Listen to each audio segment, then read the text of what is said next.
नमस्कार, बाजार आज और कल में आप सभी का स्वागत है। मैं हूं स्वाति रायना। इस शो में हम आपको बताएंगे बाजार में आज का पूरा एक्शन, साथ ही कल के लिए स्ट्रैटेजी और शेयरों में कमाई के शानदार मौके कहां मिल सकते हैं आपको।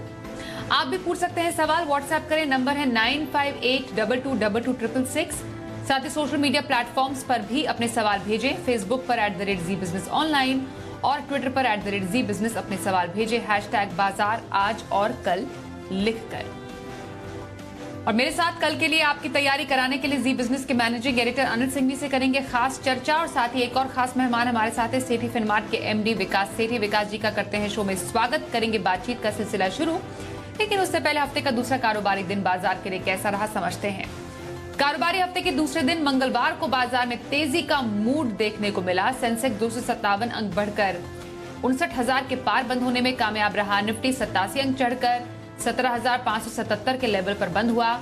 निफ्टी बैंक पे 400 अंकों की तेजी रही और निफ्टी बैंक इंडेक्स 38,697 के लेवल पर जाकर बंद हुआ।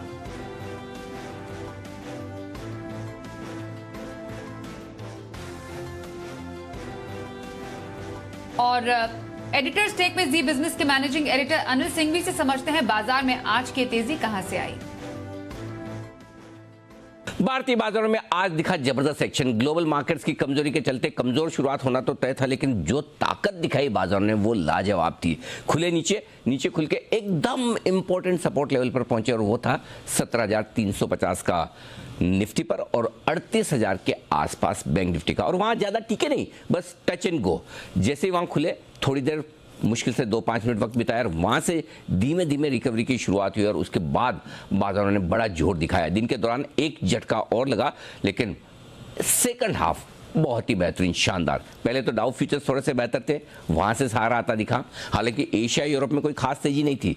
दूसरा ये था कि पिछले 2 दिनों में कमजोरी हुई है, लेकिन एफआईज की तरफ से, लोकल फंड्स की तरफ से बिकवाली नहीं है। जो बिकवाली थी वो सिर्फ ट्रेडर्स की तरफ से थी और ऐसे में ट्रेडर्स की बिकवाली खत्म हो जाने के बाद खरीदारी आना स्वाभाविक थी। तो ये दोनों फैक्टर्स और साथ ही साथ हल्के बाजार, पुट कॉल रेशियो पर बाजार ओवरसोल्ड हो चुके थे। इन तीनों फैक्टर्स ने मिलाकर सेकंड हाफ में बाजारों में जोश भरा। धीमे धीमे डाउ फ्यूचर्स 75-100 पॉइंट ऊपर हुए और हमारे बाजार तेज दौड़ लगाते हुए नजर आए और 17,625 तक पहुंचे, लेकिन एडजस्ट होकर क्लोजिंग 17,575 के आसपास आती दिखी। बेहतरीन। बैंक निफ्टी भी 38,850 तक पहुंचा, क्लोजिंग 38,700 के आसपास बेहतरीन होती दिखी। यानी कि अंत बहुत बढ़िया रहा।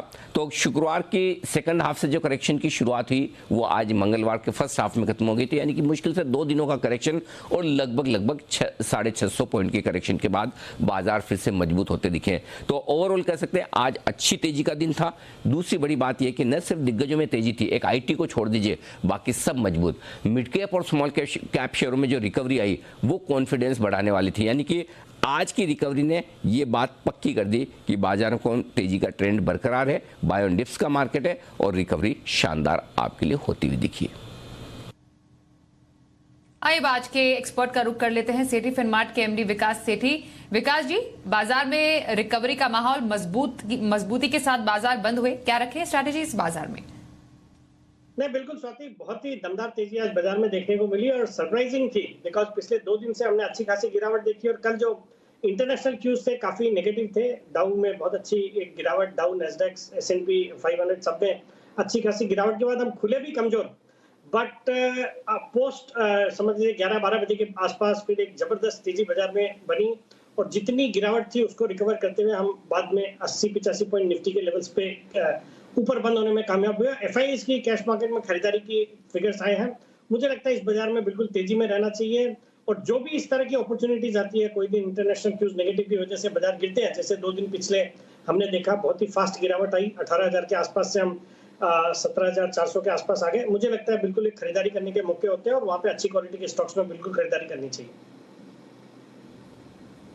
ओके, तो ये तो बाजार पर हमने राय समझी और क्या स्ट्रैटेजी रखे, स्टॉक स्पेसिफिक स्ट्रैटेजी भी जानते हैं विकास जी से। बताइए सर, पोजिशनल व्यू किसी को रखना है इस बाजार में तो कौन से स्टॉक में खरीदारी का सुझाव आप देंगे और साल भर का नजरिया कहां पर रखा जा सकता है? बिल्कुल स्वाति, पोजिशनल पिक अगर किसी को इस लेवल पे करना हो इस बाजार में तो मेरी राय में पूना वाला फिनकॉर्प को करंट लेवल्स पे खरीदना चाहिए। 279 के लेवल्स पे आज बंद हुआ है। बहुत ही दमदार क्वालिटी की एनबीएफसी कंपनी है। आजकल इसका मैनेजमेंट आदित्य पूनावाला के हाथ में है। ये पहले कंपनी मैग्मा फिनकॉर्प के नाम से जानी जाती थी, बट नए मैनेजमेंट आने के बाद बहुत ही दमदार सुधार इसके परफॉर्मेंस में, इसके बैलेंस शीट की क्वालिटी में देखा जा रहा है। रिटेल लोन्स में फोकस है जिसके कारण इनके एनपीएस कम हो गए हैं। फिर कॉस्ट ऑफ फंड्स भी, चूंकि प्रोमोटर्स अच्छे आ गए तो कॉस्ट ऑफ फंड्स भी इनके कम हुए हैं। मैं इस स्टॉक पे बहुत ही बुलिश हूँ। मुझे लगता है ये स्टॉक भी बीच बीच में गिरावट के कारण मौके देता है खरीदारी करने का, और करंट लेवल्स पे बिल्कुल खरीदारी करनी चाहिए। 310 का इसमें मेरा पोजिशनल टारगेट है और 265 के स्टॉप लॉस रखने हैं। और जहां तक मेरी लॉन्ग टर्म पिक का सवाल है, एक मेरा पसंदीदा स्टॉक है इलेक्ट्रिक व्हीकल सेगमेंट को कैटर करने वाली कंपनी सोना बीएलडब्ल्यू। ये भारत की एक लीडिंग ऑटो कंपोनेंट कंपनी है जिसका पिछले साल 45 से 50% का जो रेवेन्यू है वो इलेक्ट्रिक व्हीकल सेगमेंट से आया। एक जबरदस्त कंपनी है, टेस्ला के साथ ऑलरेडी टाई अप है, और उसके अलावा 30 से ज्यादा इनके और कस्टमर्स है इलेक्ट्रिक व्हीकल सेगमेंट में जिनके साथ ये काम करती है।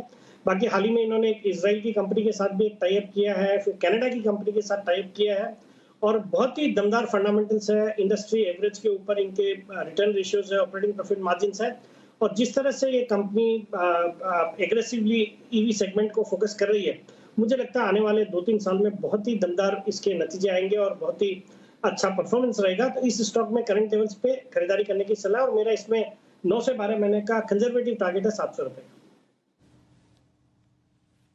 ओके, तो पोजिशनल व्यू पूनावाला फिनकॉर्प में रखने की सलाह दी है आज विकास सेठी जी ने, और सोना बीएलडब्ल्यू लॉन्ग टर्म पिक है हमारे आज के एक्सपर्ट की।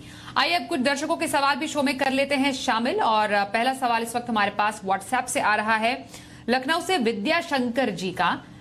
विद्या जी के शेयर आपको बता दें, आइशर मोटर्स इनके पास है, 150 शेयर इनके पास है, जिस पर इनकी खरीद है 2300 रुपए की, और इनकी खरीद से तो बहुत ऊंचा ये शेयर पहुंच चुका है। 3480 का रिकॉर्ड स्तर छुआ आइशर मोटर्स ने, और निवेश में विद्या शंकर जी को अब तक करीब 48% का मुनाफा है।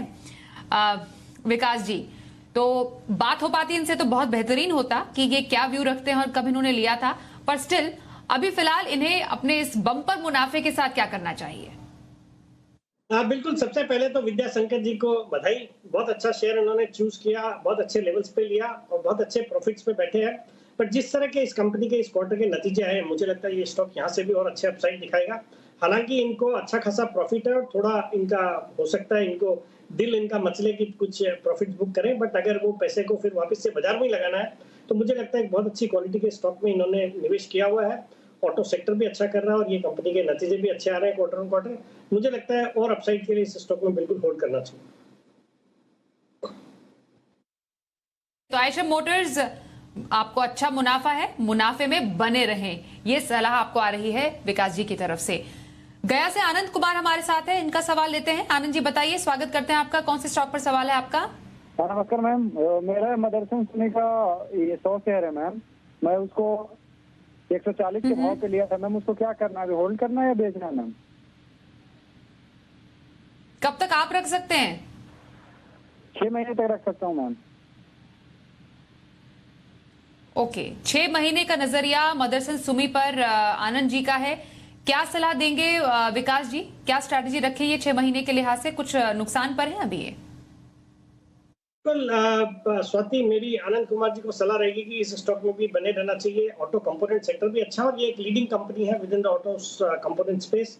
आजकल इसका नाम संवर्धन मदरसुमी हो गया है, बट मदरसन हो गया। मुझे लगता है ये जो गिरावट आई है उसमें थोड़ा नुकसान इनको जरूर हो रहा है, बट अगर ये 6 से 12 महीने का अगर इस पे समय देंगे तो डेफिनेटली इनके भाव भी आएंगे और उनको प्रॉफिट्स भी आएंगे। तो I would maintain hold at the current levels. Anand ji, मदरसा सुमी में बने रहने की सलाह आ रही है आपके लिए विकास जी की तरफ से। अगले कॉलर से बात करते हैं, मुंबई से राकेश कुमार सैनी हमारे साथ है। राकेश जी, गुड इवनिंग, स्वागत करते हैं शो में। बताइए कौन से स्टॉक पर सवाल है? मैडम, मैं राकेश बोल रहा था वर्ली से। मैडम, मेरे पास ये रेमंड का 50 शेयर है 330 के 5 की रेट पे, तो होल्ड करूँ या बेच दूँ? ओके, कब तक आप होल्ड कर सकते हैं? मैडम, कर सकता हूँ 6 से 7 महीने तक। ओके, 6 से 7 महीने का नजरिया। रेमंड में 30,000 तक का इन्हें मुनाफा हो रहा है अपनी इस खरीद पर। 6 से 7 महीने के स्ट्रैटेजी के लिहाज से रेमंड पर क्या सलाह देंगे आप विकास जी? बिल्कुल स्वाति, आज जो भी क्वेरीज आ रही है सब अच्छी क्वालिटी के स्टॉक और सबने निचले लेवल्स पे लिया हुआ है, अच्छे खासे मुनाफे कर रहे हैं सब जी बिजनेस के व्यूअर्स। तो राकेश कुमार जी को भी सलाह रहेगी कि ये देखिए वैसे तो बहुत अच्छा खासा इनको प्रॉफिट हो रहा है, 3 गुना कर लिया इन्होंने अपने निवेश को, but Raymond as a stock भी मुझे लगता है 1200-1300 के हाइस करे थे और वहां से अच्छा खासा करेक्ट हुआ है। बट ओवरऑल टेक्सटाइल सेगमेंट अच्छा कर रहा है। दूसरा इनका एक सब्सिडियरी है जिसके डीमर्जर की बातें और जिसको स्टेक सेल करने की बातें, आईपीओ आने की बातें हैं, तो उसका भी एक पॉजिटिव इम्पैक्ट रहेगा टूल्स डिवीजन का। और उसके अलावा इनके पास अच्छा खासा रियल एस्टेट भी है। तो all in all current levels पे इस स्टॉक को भी होल्ड करना चाहिए, यहाँ से और अच्छे अपसाइड या फिर मुझे लगता है आने वाले साल भर में वापस से नए हाइस की ओर ये स्टॉक जा सकता है। ओके, करंट लेवल्स पर इस स्टॉक को होल्ड करने की सलाह आपके लिए आ रही है रेमंड पर हमारे आज के एक्सपर्ट विकास सेठी जी की तरफ से। अगले कॉलर से बात करते हैं। मध्य प्रदेश झाबुआ से सौरभ हमारे साथ है। सौरभ जी, स्वागत करते हैं आपका शो में। बताइए कौन सा स्टॉक है आपके पास? नमस्ते, मैं वो अडानी इंटरप्राइजेस का 3165 में लिया है। क्या लेवल्स? 40 शेयर है। ठीक है, कब लिए थे आपने अदानी के शेयर? 2 दिन पहले ही लिए, कल ही लिए शायद, कल या परसों में ही लिया था और एकदम नीचे आ गए रेट। ऊंचा चल रहा था एकदम, जैसे ही लिया उसके बाद नीचे। तो कब तक होल्ड कर सकते हैं आप? कर सकते हैं, लॉन्ग टर्म भी कर सकते हैं, जैसा भी हो। ओके, वैसे जो स्टॉक को लेकर खबर ये आई कि फिच ने एक रिपोर्ट जारी की जिसके बाद शेयर में तेज गिरावट देखी गई। दरअसल फिच ने विस्तार पर कर्ज पर सवाल उठाए। ये एक बड़ा न्यूज बेस्ड ट्रिगर स्टॉक के लिए रहा।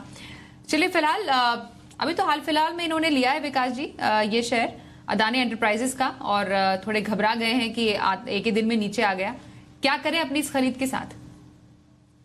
देखिए, सौरभ जी को सलाह रहेगी कि ये स्टॉक तो आज बिल्कुल फोकस में था। सुबह पहले नेगेटिव न्यूज थी कि जो फिच ने अडानी ग्रुप के सभी स्टॉक्स के बारे में कहा कि हाईली लेवरेज्ड है, तो उसके कारण हमने देखा एक अच्छी खासी गिरावट सभी स्टॉक्स में आई, पूरे ग्रुप के सभी स्टॉक्स में। But by the end of the day जैसे ही बाजार में रिकवरी हुई, इनमें भी एक स्मार्ट रिकवरी निचले लेवल से आई है।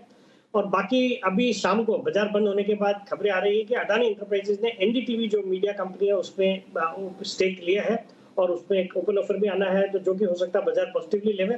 तो कल ये स्टॉक अच्छा कर सकता है, बट इन लेवल्स पे वैल्यूएशन के लिहाज से मुझे बहुत ही ज्यादा एक्सपेंसिव लगता है।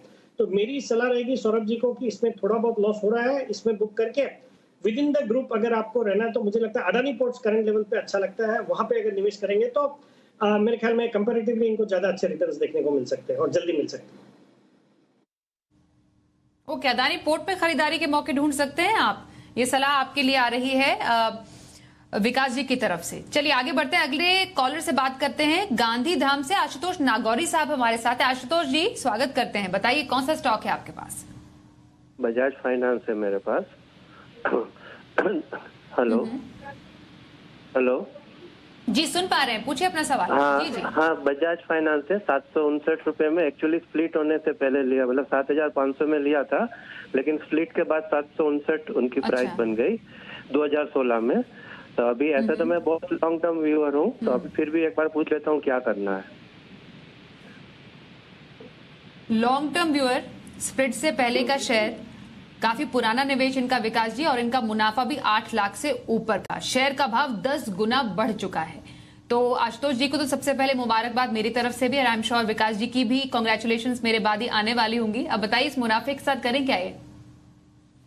बिल्कुल स्वाति, आशुतोष जी को हेड्स ऑफ कि उन्होंने इस तरह के शेयर में इतने नीचे लेवल्स पे लिया और अभी तक बने रहे और अपने वेल्थ को 10 गुना कर लिया है। बहुत ही दमदार कंपनी में निवेश किया है।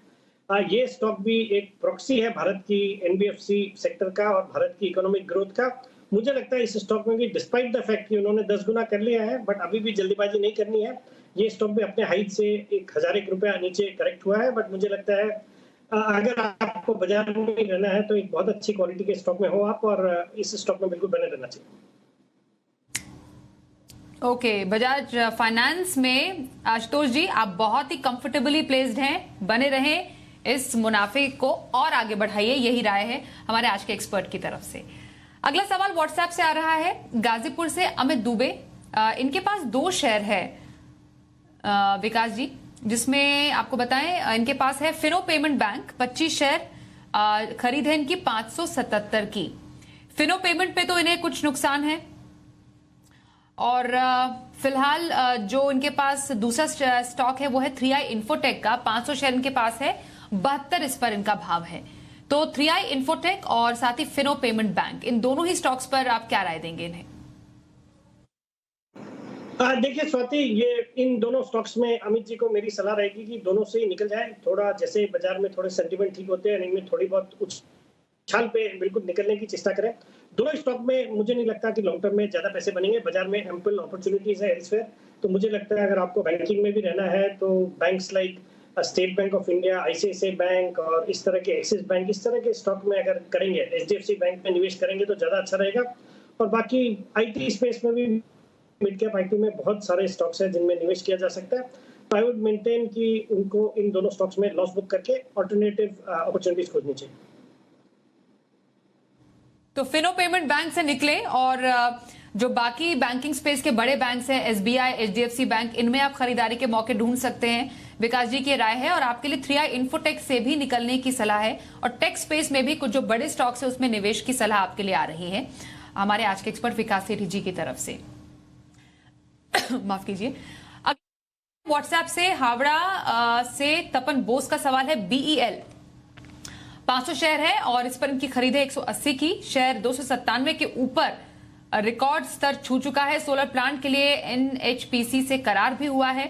तो ये एक न्यूज फ्लो इस एक बड़ा ट्रिगर स्टॉक के लिए नजर आया है और इन्हें अच्छा खासा मुनाफा है यहां पर अपनी इस खरीद पर भी। बीईएल, क्या सलाह देंगे तपन जी को? नहीं, बिल्कुल स्वाति, तपन जी को भी बधाई देते हुए इस स्टॉक में बने रहने की सलाह है। बहुत ही दमदार कंपनी है। डिफेंस सेक्टर पे बुलिश हूँ। सेक्टर भी बहुत अच्छा कर रहा है। सरकार का पूरा फोकस है डिफेंस के ऊपर, मेक इन इंडिया के ऊपर। और कल खबरें भी आई थी कि सोलर पीवी मैन्युफैक्चरिंग के लिए भी बीएल को सेलेक्ट किया गया है। तो मुझे लगता है इस तरह के सब डेवलपमेंट बहुत ही पॉजिटिव है। तो स्टॉक अच्छा है और करंट लेवल से भी आगे अपसाइड आने को है बिल्कुल। तो इस स्टॉक में भी होल्ड करने की सलाह है डिस्पाइट द फैक्ट कि अच्छे खासे प्रॉफिट पे निवेशक बैठे हैं। कल के बाजार के लिए खास स्ट्रैटेजी और बाजार के लिए अहम संकेत समझते हैं अनिल जी से। अब जहां तक कल के बाजारों का सवाल है, वैसे तो फैक्टर सारे जो कमजोरी के मिल रहे हैं अब तक ग्लोबल मार्केट से मिल रहे हैं। 3 दिनों में अमेरिका यानी कि डाउ लगभग 900 पॉइंट लुढ़क चुका है। तो उम्मीद तो आप कर ही सकते हैं कि जैक्सन हॉल की एक बड़ी अहम बैठक जो शुरू होने वाली है उससे पहले थोड़ी रिकवरी आ जाए। तो पूरी नजरें डाउ पर रहेगी कि क्या आज एक हरे निशान के साथ वहां पर क्लोजिंग मिल सकती है। और कल सुबह डाउ फ्यूचर्स भी देखेंगे। इसके अलावा कच्चा तेल $97 के आसपास है। डॉलर इंडेक्स थोड़ी चिंता की बात है, हल्का हो जाए तो बेहतर है। और बॉन्ड यील्ड भी थोड़े मजबूत होते दिख रहे हैं अमेरिका में। तो बाहर के फैक्टर्स बहुत अच्छी नहीं है। बस अगर 3 दिनों की गिरावट के बाद डाउ थोड़ा रिकवर हो जाए तो हमारे लिए सहारे की बात होगी। अब उसके दम पर भारतीय बाजार ऊपर जा सकते हैं। फर्ज करें अमेरिका में मजबूत ट्रेडिंग सेशन रहे तो फिर हम यहां से वापस से 17,700-775 की तरफ कल ही जाने की कोशिश कर सकते हैं। और अगर कमजोर रहे तो 17,350 से 17,425 की रेंज में फिर से बाजार जाने की कोशिश करेंगे। ये तो होगी आपकी रेंज। बैंक निफ्टी का जहां तक सवाल है 37,950 38,050 ये 100 पॉइंट की रेंज होगी स्ट्रॉन्ग सपोर्ट जोन। और अगर मजबूती के संकेत आ गए तो बाजार 39,200 से 39,300 की रेंज में जाने की कोशिश बैंक निफ्टी में भी कर सकते हैं। तो ओवरऑल ग्लोबल संकेतों के दम पर शुरुआत करेंगे और उसके बाद हमारे अपने संकेतों के दम पर निचले स्तरों से या तो रिकवर करेंगे या पहले ही तेजी दिखाएंगे। तो लोकल फैक्टर्स अच्छे हैं, ग्लोबल फैक्टर्स थोड़े से कमजोर है और इन दोनों के बीच में मंथली एक्सपायरी के ठीक एक दिन पहले बाजार में खरीदारी के मौके आपको ढूंढने हैं। आइए अब देख लेते हैं कल का ऑप्शन।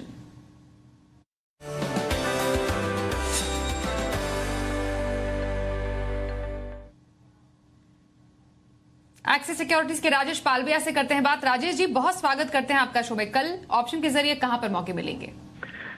या गुड इवनिंग स्वाति जी। तो देखिए मार्केट में आज जो ओपनिंग में डिप मिला था उसके बाद जिस तरीके से सेकंड हाफ में बाइंग इंटरेस्ट बना मार्केट में और वापस हम 17,600 के ऊपर क्लोज होते हुए दिखे।